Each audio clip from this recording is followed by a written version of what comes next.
Hi there, this is an unboxing video of our control brake freezer and thawer, the CRFT.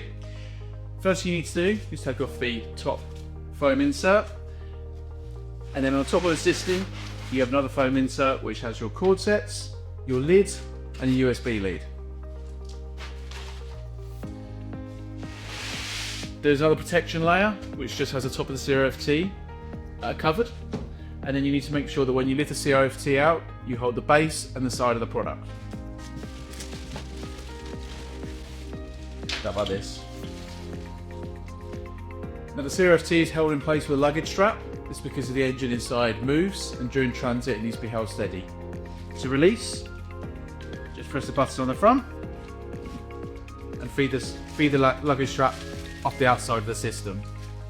This is just ahead packaging, doesn't need to be used during the product use, stuck in the back of the box.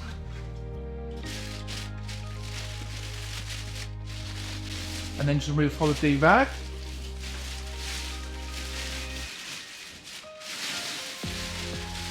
And hold that in case the system needs to come back for calibration. And that's a system unhacked and ready to go.